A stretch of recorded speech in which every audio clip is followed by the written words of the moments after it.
EVM पर कांग्रेसी पत्रकारों ने फैलाया झूठ। नतीजों पर झूठ फैलाने वाले पत्रकारों पर एक्शन लेगा चुनाव आयोग।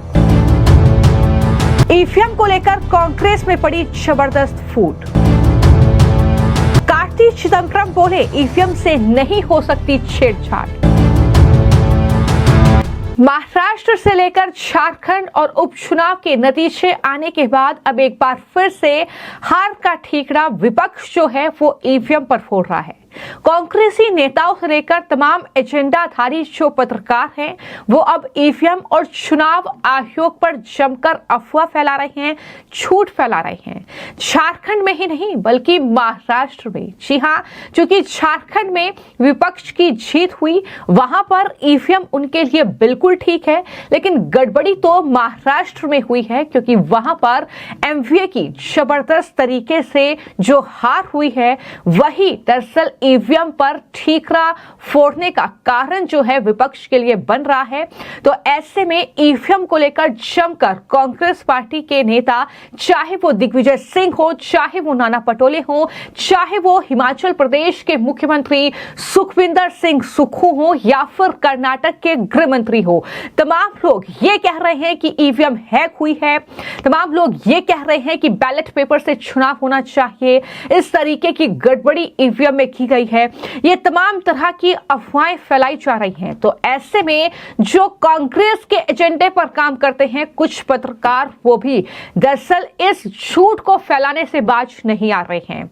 चाहे वो पत्रकार रणविजय सिंह हो, जिनकी तरफ से एमएनएस कैंडिडेट को लेकर एक बड़ा दावा किया गया, और ये दावा करते हुए किस तरीके से ये पत्रकार झूठ फैला रहे हैं इसकी पोल भी हम खोलेंगे। दरअसल उन्होंने एमएनएस कैंडिडेट पर ये झूठ फैलाया कि उन्हें एक भी वोट नहीं मिला, जबकि उनके घर में ही 4 वोट हैं। ये दावा जो है वो रणविजय ने किया।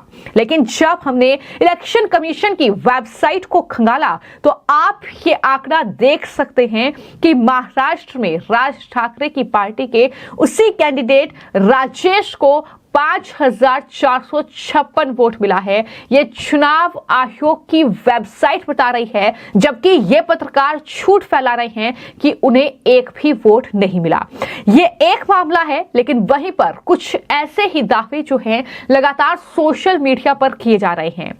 महाराष्ट्र के एक गांव अवधान में कांग्रेस पार्टी को 0 वोट मिले, ये दावा भी एक पत्रकार के जरिए ही किया गया। हालांकि किस तरीके से यह दावा भी झूठा निकला वो भी तुरंत एक्सपोज हो गए। दरअसल आज तक ने जब इसका फैक्ट चेक किया तो ये दिखा कि धुले के अवधान गांव से कांग्रेस प्रत्याशी कुणाल बाबा रोहिदास पाटिल को कुल 1057 वोट मिले हैं, और धुले के जिला सूचना अधिकारी विलास बोड़के ने खुद इस बात की पुष्टि की है। बाकायदा आप देख सकते हैं कि वोटों की संख्या भी यहाँ पर लिखी हुई है। तो किस तरीके का झूठ ये फैलाया जा रहा है, और जब इसको लेकर दरअसल ईवीएम पर जो नेता झूठ फैला रहे हैं, जो पत्रकार हार का दोष ईवीएम पर मढ़ रहे हैं, उनको लेकर ही कांग्रेस के सांसद पी चिदंबरम के बेटे कार्ति चिदंबरम से जब सवाल किया गया तो उन्होंने मुंहतोड़ जवाब दिया, और उन्होंने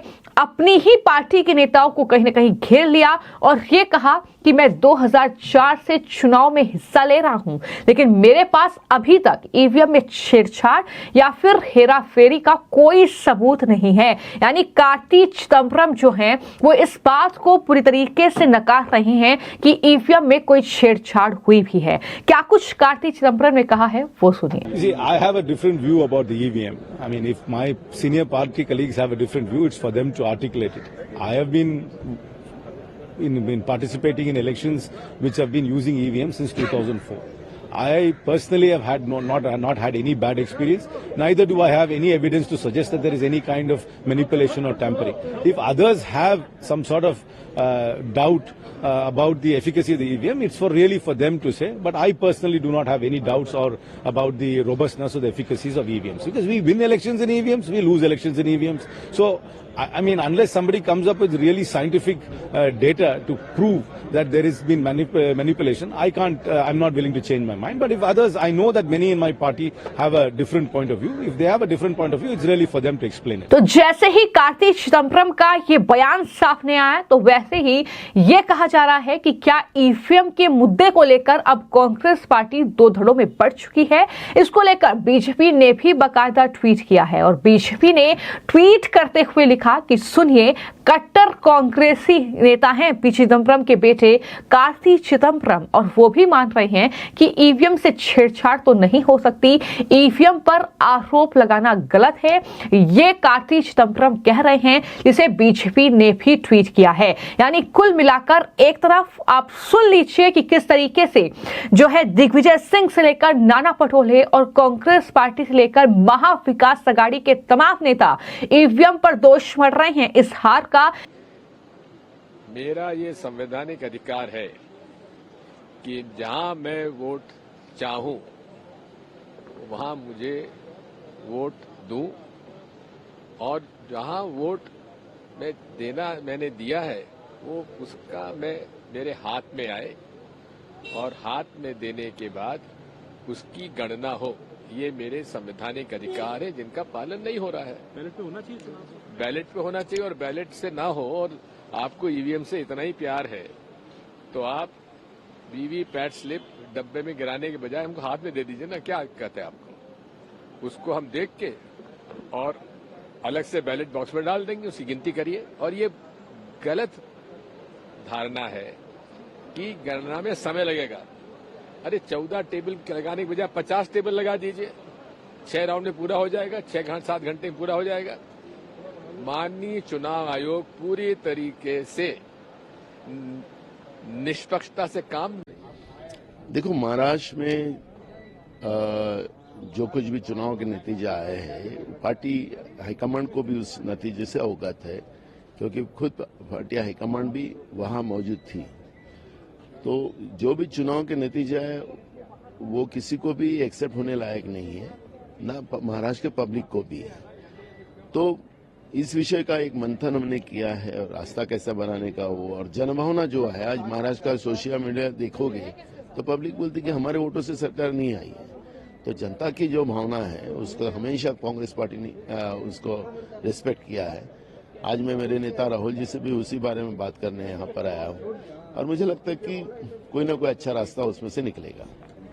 देखो, अब कोर्ट भी इस बात को एक्सेप्ट करने को तैयार नहीं है, जनभावनाओं को कोई बात सुनने को तैयार नहीं है। तो इस स्तर में आप कुछ न कुछ मोमेंट खड़े किए बगैर कुछ रास्ता नहीं बनेगा। इसके लिए हमने कोर्ट में भी गए, माननीय सुप्रीम कोर्ट में भी गए। सुप्रीम कोर्ट ने कहा कि आप प्रूव करा दीजिए। जनभावना कहती कि हमारा वोट एक्स को दे रहे तो वाई को जा रहा है।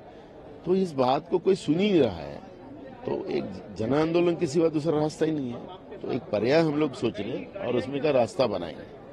ईवीएम के साथ छेड़छाड़ हो जाती है चुनाव से पहले, सरकार जो है चुनाव आयोग का इस्तेमाल कर रही है, ये तमाम बातें कही जाती हैं और लगातार बयान भी ऐसे ही कांग्रेस पार्टी से लेकर महाविकास अघाड़ी नेताओं के निकलकर सामने आए हैं। लेकिन अब जिस तरीके से ये झूठ फैलाया जा रहा है ईवीएम को लेकर, चुनाव आयोग को लेकर, जिस तरीके से ये झूठे आंकड़े पेश करके जनता को बरगलाने की कोशिश हो रही है, जनता के बीच ये झूठ फैलाया जा रहा है, उस पर दरअसल चुनाव आयोग अब सख्त एक्शन ले। इन तमाम ऐसे एजेंडाधारी पत्रकारों से लेकर, चाहे वो रवीश कुमार हो, चाहे वो अशोक वानखेड़े हो, चाहे वो रणविजय हो या अन्य जो पत्रकार जो लगातार महाराष्ट्र के इन चुनावी आंकड़ों को लेकर झूठ फैला रहे हैं, और उन नेताओं पर भी एक्शन होना चाहिए जो इस तरीके से झूठे आंकड़े परोस रहे हैं। इस तरीके की मांग लगातार अब जनता करती हुई नजर आ रही है।